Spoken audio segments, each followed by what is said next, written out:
Welcome students. ચલો આજે આપણે જોઈએ હિન્દીમાં પાઠ ત્રીજો. ગઈ વખતે આપણે ઈદગાહ ભણ્યા હતા. આજે આપણે જોઈશું પાઠ ત્રીજો, અંતરિક્ષ પરી સુનિતા વિલિયમ્સ વિશે આપણે જાણીશું. આ પાઠમાં જે અંતરિક્ષ પરી સુનિતા વિલિયમ્સ છે એટલે કે તેઓ એક ખગોળ વિજ્ઞાની હતા જે પોતે અંતરિક્ષમાં ગયા હતા.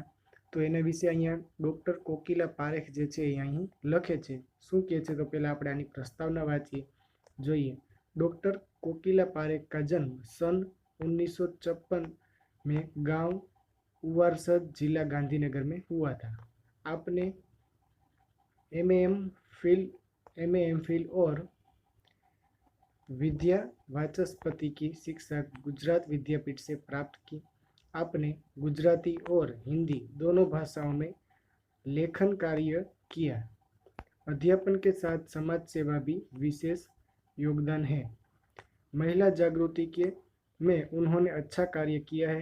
हिंदी प्रचार प्रसार में भी उनका योगदान है। आजकल आप गुजरात विद्यापीठ अहमदाबाद में रीडर के पद पर कार्यरत हैं।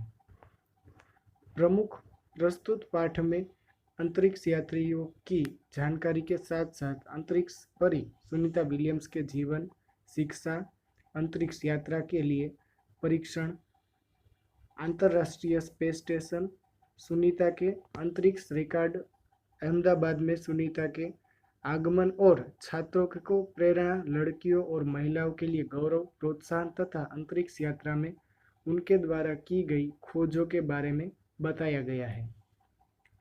तो अँ डॉक्टर कोकिलाबेन पारेख है एमणे आ पाठ लखेलो है, जेमां ए शुं काम आवो पाठ लख्यो छे केम के महिलाओने छोकरीओने अने जागृत करवा मागे छे के ते पण पुरुषोनी जेम दरेके दरेक क्षेत्रमां, चाहे क्षेत्र विज्ञाननुं होय, अंतरिक्षनुं होय, धंधानुं क्षेत्र होय के कोईपण क्षेत्र होय तो त्यां पुरुषोनी साथे पगथी पग मिलावीने चाले अने एना मोटिवेशन एटले के प्रेरणा स्त्रोत बने ए माटे आपीए छे। अहींया तो अहींया जुओ तमे सुनीता विलियम्सनो फोटो आपेलो छे जे नासाना सूटमां तमने ऊभा एवुं देखाय छे। आगळ आपणे वांचीए कोकिला पारेख शुं लखे छे सुनीता विलियम्स अने अंतरिक्ष यात्रीओ विषे।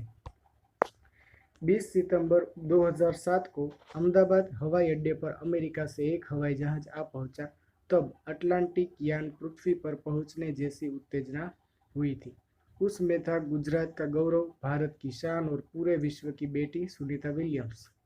महिलाएं किसी भी क्षेत्र में पीछे नहीं है, वह उच्च से उच्च पद पर आसीन तो है ही, परंपराओं की बेड़ी को तोड़कर अपने अस्तित्व को साकार रूप देने की क्षमता आज की नारी में है। युवा पीढ़ी की गौरवशाली परंपरा में अंतरिक्ष पर अपना अस्तित्व स्थापित कर चुकी भारतीय महिला कल्पना चावला के बाद सुनीता विलियम्स का नाम जुड़ा है।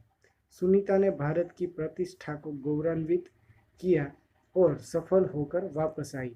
શું કહે છે તો કે 20 સિતંબર 2007 એટલે આ તારીખે અમદાવાદના હવાઈ અડ્ડા પર અમેરિકા સે એક હવાઈ જહાજ એટલે કે વિમાન ઉતર્યું તો ત્યાં એવી ઉત્તેજના હતી જાણે કે એટલાન્ટિસ નામનું યાન, આ યાન એટલે કયું છે તો કે અંતરિક્ષમાં ગયું હતું જેમાં સુનિતા વિલિયમ્સ ગઈ હતી, યાન હતું, એનું નામ હતું એટલાન્ટિસ નામનું અંતરિક્ષ યાન। જેમ જમીન ઉપર ઉતરી એવી ઉત્તેજના હતી। ખરેખર યાન નહોતું, ખરેખર તો શું હતું, એક વિમાન હતું, પણ ઉત્તેજના, લોકોનો ઉત્સાહ કેવો હતો તો કે કોઈ અંતરિક્ષ યાન ઉતર્યું એવું એમનો उत्तेजनाथी एमनो उत्साह हतो एवुं। तो एमांथी कोण उतरे छे तो के छे के गुजरातनुं गौरव, भारतनी शान अने आखा विश्वनी दीकरी एटले के बेटी सुनीता विलियम्स उतरे छे।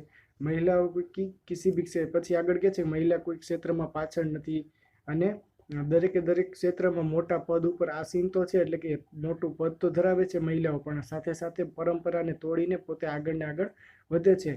घणी जूनी परंपराओ के महिलाओने काम न करवुं जोईए, महिला भणे नहीं, આવી પરંપરાઓ પહેલાના સમયમાં હતી। તો આ બધી પરંપરાઓ તોડીને હવે મહિલાઓ આગળ ને આગળ વધે છે અંતરિક્ષમાં। જેમ એક ઉદાહરણ કેનું આપ્યું કે સુનિતા વિલિયમ્સ છે, એ પણ એક ઉદાહરણ છે મહિલાઓ માટે કે તે પણ આખા વિશ્વમાં કોઈ પણ ક્ષેત્રમાં આગળ વધી શકે છે। આગળ જોઈએ, हमारे देश के हरियाणा प्रांत के करनाल शहर की कल्पना चावला को प्रथम महिला अंतरिक्ष यात्री होने का सम्मान मिला था। हमारे राकेश शर्मा भी प्रथम भारतीय अंतरिक्ष यात्री है। हवे प्रश्न एवो आवे आपणे एग्जाममां के भारतनी प्रथम महिला अंतरिक्ष यात्री कोण हती तो ई कोण हती? सुनीता विलियम्स। એ પછી આવશે। આના ઉપરાંત એમાં કહે છે કે કલ્પના ચાવડા છે એ પ્રથમ મહિલા અંતરિક્ષ યાત્રી હતા અને રાકેશ શર્મા છે એ પ્રથમ પુરુષ હતા અને પ્રથમ ભારતીય अंतरिक्ष यात्री। दुख की बात यह है हुई कि कल्पना चावला हौसले की बुलंदी को छूकर हमारी कल्पना बन गई। कल्पना के स्वप्न को खुद के दीवा स्वप्न को लक्ष्य बनाकर सुनीता विलियम्स आज इस मुकाम तक पहुंची है। सुनीता विलियम्सनी कल्पना चावला माटे बात करे छे कि कल्पना चावला जे छे पोताने मृत्यु पामे छे अंतरिक्ष यात्री मांथी आवता होय छे त्यारे पण જ્યારે સુનિતા વિલિયમ્સે એને સપનું બનાવ્યું કે જેમ કલ્પના ચાવલા ગયા હતા એવી રીતના હું પણ જઈશ, એવી રીતે પોતે કહે છે કે સુનિતા વિલિયમ્સ એનું એક ઉદાહરણ આપે છે કે જેમ કલ્પના ચાવલાએ પોતાનું ભારતની પ્રથમ દીકરી, પ્રથમ મહિલા અંતરિક્ષ યાત્રી હતા એમ सुनीता विलियम्स પણ પોતે ત્યાં પહોંચશે। આગળ કહે છે सुनीता का भारतीय होना हमारे लिए गर्व की बात है। उनके नाम के पीछे विलियम्स लगता है तो फिर भारतीय અહીંયા ગુજરાતી કહેશે। હવે આ નામ આપણે જોઈએ, સુનિતા નામ લાગે એ આપણું ભારતનું લાગે, આપણી ભાષાનું લાગે, પણ વિલિયમ્સ છે એ ભારતનું લાગતું નથી। કેવું લાગે તો કે વિદેશી નામ હોય એવું આપણને પ્રતીત થાય છે, એવો અનુભવ થાય છે, એટલે કે વિદેશી નામ લાગે છે। તો એનું કારણ હવે આગળ બતાવશે કે એની સરનેમની પાછળ વિલિયમ શું કામ લાગે છે। આ તો નામ તો આપણને વિદેશનું એવું લાગે છે। આગળ જોઈએ, यह हमारे मन में प्रश्न उठता है। सुनीता भारतीय नागरिक नहीं है परंतु उनका मूल गुजरात से जुड़ा है। उनके पिता दीपक भाई पंड्या का जन्म गुजरात के महसाणा जिले में झुलासन गांव में हुआ था। उन्होंने आधी जिंदगी गुजरात में बिताई। अहमदाबाद में माध्यमिक शिक्षा, उच्च शिक्षा प्राप्त की। डॉक्टरी सेवा देकर 1960 में सदा के लिए अमेरिका गए। वे मैसाचुसेट्स के कालमाउथ में प्रसिद्ध न्यूरोसर्जन थे। उन्होंने उर्सबाइन बोनी नामक युगोस्लावियन युवती से शादी की। पिता दीपक पंड्या और माता उर्सबाइन के जय, दीना और सुनीता तीनों संतानों में सुनीता सबसे छोटी है। શું કહે છે, સુનિતાના પિતાજી હતા એ ક્યાંના હતા તો કે મહેસાણા જિલ્લામાં એક ગામ હતું ત્યાંના હતા અને ત્યાંથી પોતે માધ્યમિક શિક્ષા પૂરી કરીને પોતે ડૉક્ટર થયા અને પછી ક્યાં ગયા તો કે 1960માં પોતે અમેરિકા ચાલ્યા ગયા હંમેશા માટે। ત્યાંથી મેસાચ્યુસેટમાં તેઓ કાલમાઉથના ન્યુરોસર્જન એટલે કે ડૉક્ટર બન્યા। ત્યાંની એક સંસ્થા અથવા તો કોઈ યુનિવર્સિટીનું નામ હોય કે જ્યાં એનો પોતે ન્યુરોસર્જન એટલે કે મગજના ડૉક્ટર બન્યા। ત્યારબાદ ઉર્સબાઇન નામની યુવતી સાથે પોતે સગાઈ કરે છે। યુગોસ્લાવિયન એટલે યુગોસ્લાવિયાની મૂળ રહેવાના ક્યાં હોય એનો દેશ, જેમ આપણો ભારત દેશ છે એમ યુગોસ્લાવિયા એક દેશ, એક પ્રદેશ છે, તો ત્યાંના પોતે રહેવાસીઓની સાથે લગ્ન કરે છે અને ત્યાર દીપક પંડ્યા અને ઉર્સબાઇન બેયના 3 સંતાન હોય છે, જય, દીના અને સુનિતા। તો આ ત્રણેયના નામ એટલે કે એના માતાજી છે એને અટક કેવી છે, પોતે વિદેશી છે યુગોસ્લાવિયન, એટલે ત્યાંની સરનેમ ઉપરથી એને કેવું લીધું, વિલિયમ્સ, એટલે એમનું નામ આવું છે સુનિતા વિલિયમ્સ। પોતે છે ભારતીય, મૂળ અહીંના નથી પણ એમના મૂળ અહીંના છે પણ અહીંયા રહેતા નથી। તેમનો જન્મ ક્યાં છે તો કે વિદેશમાં છે, અમેરિકામાં। આગળ જોઈએ, सुनीता का जन्म 19 सितंबर 1965 को ओहियो अमेरिका में हुआ था। मुक्त वातावरण में पली सुनीता में साहसिक वृत्तियां उभर सकी। सुनीता बचपन से ही दौड़, स्विमिंग, घोड़दौड़, बाइकिंग, स्नोबोर्डिंग, धनुर्विद्या जैसे साहस भरे खेलों में भाग लेती थी। वह मेहनती थी, घर वाले उसे प्यार से सुनी कहते थे। 6 साल की सुनी ने अमेरिकी यात्री नील आर्मस्ट्रॉन्ग को चांद की धरती पर उतरते देखा था। तब से मन में निश्चय कर लिया था कि मुझे कुछ ऐसा कर दिखाना है। बचपन का संकल्प उसने साकार किया। અહીંયા કહે છે કે એનો જન્મ ક્યાં થયો હતો, 19 સપ્ટેમ્બર 1965માં ઓહિયો અમેરિકામાં તેમનો જન્મ થયો હતો। આ જન્મ થયો પછી એનું કહે છે કે કેવા હતા બાળપણમાં, તો કે એનું વાતાવરણ કેવું સાહસિક વૃત્તિવાળું હતું અને બધી રમતગમતમાં પોતે પાર્ટિસિપેટ થતા, જેમ કે સ્વિમિંગ, ઘોડસવારી, બાઇકિંગ, સ્નોબોર્ડિંગ, ધનુર્વિદ્યા એટલે કે બાણ ચલાવવાની વિદ્યા, આ બધામાં પોતે ભાગ લેતા, પાર્ટિસિપેટ થતા અને પોતે ખૂબ મહેનત કરતા એમાં નંબર લેવા માટે અથવા તો જીતવા માટે મહેનત કરતા। 6 સાલ જે પોતે જ્યારે 6 વર્ષના હતા ત્યારે એમણે નીલ આર્મસ્ટ્રોંગ નામના અંતરિક્ષ યાત્રીને ચંદ્ર ઉપર પગ મૂકતા જોયા હતા। અત્યારે આપણે કેમ અહીંયાથી ચંદ્રયાન જાય, મંગળયાન જાય તો આપણે ન્યૂઝમાં જોતા હોઈએ કે આ અંતરિક્ષ યાત્રી છે એ ચંદ્ર ઉપર ગયા, અથવા તો આ યાન ગયું. અત્યારે તો કોઈ જાતું નથી, પણ આ યાન ગયું, તો એવી રીતના બતાવે છે. તો ત્યારે એને 6 વર્ષના હતા ત્યારે ન્યૂઝમાં કે કોઈ જગ્યાએ જોયું કે નીલ આર્મસ્ટ્રોંગ છે ચંદ્ર ઉપર ઉતરે, ત્યારથી પોતે નિશ્ચય કરી લીધો, પોતાનું સપનું બનાવી લીધું કે મારે પણ એક વખત છે એ અંતરિક્ષમાં જવું જ છે. આગળ કહે છે, उसकी हाई स्कूल की शिक्षा मैसाचुसेट्स से यूनाइटेड स्टेट नेशन अकादमी मेरीलैंड से भौतिक विज्ञान में स्नातक, engineering management Florida institute of technology 1995 में की, बाद में अनुस्नातक किया।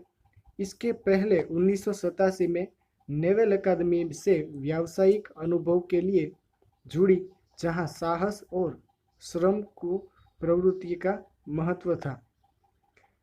इसके बाद नेवी में एविएशन ट्रेनिंग, अमेरिका में कमीशन अधिकारी, बेसिक डिवाइंग ऑफिसर का पद मिला। हेलीकॉप्टर प्रशिक्षण प्राप्त किया। प्रशिक्षण के बाद ऑफिसर इंचार्ज बन गई। सुनीता को United States naval test pilot force के लिए चयनित किया गया। पायलट बनने की सिद्धि को प्रथम कदम माना। अंतरिक्ष पर जाने की तीव्र इच्छा थी, इसलिए हिम्मत नहीं हारी और नासा जाने में सफल हुई। तब से आज तक सुनीता नासा में कार्यरत है। 1998 में अंतरिक्ष यात्री कार्यक्रम में द्वितीय प्रयास में चयन हुआ। दुनिया में हजारों वैज्ञानिक और पायलट यह है, पर अंतरिक्ष यात्री केवल 100 है। तो હવે અહીંયા કહે છે અને કઈ ભણતર ક્યાંથી કર્યું, તો કે એ પોતાનું સ્નાતક પૂરું કર્યું, પછી એન્જિનિયરિંગ અને મેનેજમેન્ટની પઢાઈ કરી ફ્લોરિડા ઇન્સ્ટિટ્યૂટમાંથી. પછી 1995 પછી એને શું કર્યું, અનુસ્નાતકની ડિગ્રી, એટલે કે આપણે ગ્રેજ્યુએટ કરી લઈએ પછી પોસ્ટ ગ્રેજ્યુએટનો કોર્સ કરે એવો કોર્સ કર્યો. અને પછી શું કર્યું, તો કે પોતે ટ્રેનિંગ લીધી, પ્રશિક્ષણ લેવું એટલે કે ટ્રેનિંગ લેવું, પાયલટની ટ્રેનિંગ લીધી. નેવીમાં ગયા, પોતે નેવીમાં ગયા એટલે ત્યાં એવી તરવાની અને અંતરિક્ષની જાણકારીઓ મળે, જેથી કરીને એવિએશન ઇન્ડસ્ટ્રી એટલે કે આપણે એરપોર્ટ માટેની જે માહિતી હોય, આ એરોપ્લેનની માહિતી, તો એ બધું કેવું કે એવિએશન ઇન્ડસ્ટ્રી, પાયલટને શું ભણવાનું આવે, હવામાં ઉડવા માટેના કઈ કઈ નિયમો હોય, એની ટ્રેનિંગ હોય, તો પ્રશિક્ષણ પોતે મેળવ્યું. અને પછી આગળ કહે છે કે એને નાસા માટે ટ્રાય આપી. તો નાસા માટે બીજી વાર એને ટ્રાય આપી ત્યારે એનું ચયન થયું, એટલે કે એને પસંદ કરવામાં બીજી વખત. તો બે વાર એને શું કરીએ, પ્રયાસ. આ પછી અંતરિક્ષ યાત્રી કહે છે અને કહે છે કે વૈજ્ઞાનિક તો ઘણા હોય છે, પણ અંતરિક્ષ યાત્રી છે એ કેવલ 100 है, એમ અમુક જ છે જે અંતરિક્ષમાં જઈ શક્યા છે. આગળ કહે છે, सुनीता ने खास मित्र और सहअध्यायी माइकल विलियम्स से शादी की और सुनीता पांड्या से सुनीता विलियम्स बनी। माइकल विलियम्स ने सुनीता की प्रसिद्धि में साथ दिया। सुनीता को अंतरिक्ष परी बनाने में कल्पना चावला ने ही प्रेरणा स्रोत का काम किया। पिछले 8 वर्षों में अंतरिक्ष यात्रा पर जाने वाली भारतीय मूल की दूसरी महिला को सकुशल वापसी से लोगों ने राहत की सांस ली। अपनी वापसी के समय उन्होंने कहा था कि नासा के अभियान में कल्पना के साथ काम करना बेहद सुखद अनुभव था। हम दोनों की रुचि काफ़ी अलग थी, लेकिन भारतीय होना हमें एक सूत्र में पिरोता था। दोनों को भारतीय संगीत में बेहद लगाव था। कल्पना से मुझे काफ़ी कुछ सीखने को मिला। હવે અહીં કહે છે કે એમને જે સહઅધ્યાયી હતા માઇકલ વિલિયમ્સ, એમની સાથે પોતે લગ્ન કરે છે અને પોતાની સરનેમ હોય છે સુનીતા પાંડ્યા હોય છે, એમાંથી બની જાય છે સુનીતા વિલિયમ્સ. અને આ જે માઇકલ વિલિયમ્સ છે એમના પતિ, એ જાને અંતરિક્ષમાં જવા માટે વધારે ને વધારે પ્રેરણા બને છે, એટલે પ્રેરણા સ્ત્રોત પોતે બની રહે છે અને પ્રેરિત કરે છે. પછી 8 વર્ષ કહે છે કે ભારતીય મૂળની બીજી મહિલા હતી. 8 વર્ષ પહેલા કોણ ગયું, તો કે ગયા હતા કલ્પના ચાવલા, અને પછી 8 વર્ષ પછી સુનીતા વિલિયમ્સ છે એ પોતે અંતરિક્ષમાં જાય છે. આ રીતે પોતે કહે છે કે અને બે જે છે નાસામાં હારે કામ કરતા. નાસા એટલે કે national aeronautics and space administration, NASA છે અમેરિકાની એક સંસ્થા જે ખગોળીય સંશોધન કરે છે. આવી રીતની સંસ્થામાં કલ્પના ચાવલા અને સુનીતા વિલિયમ્સ બે સાથે કામ કરતા હતા. તો આવી વાત કે છે આગળ આપણે જોઈશું નેક્સ્ટ લેક્ચરમાં. આ લેક્ચરમાં આટલું જ. અસ્તુ.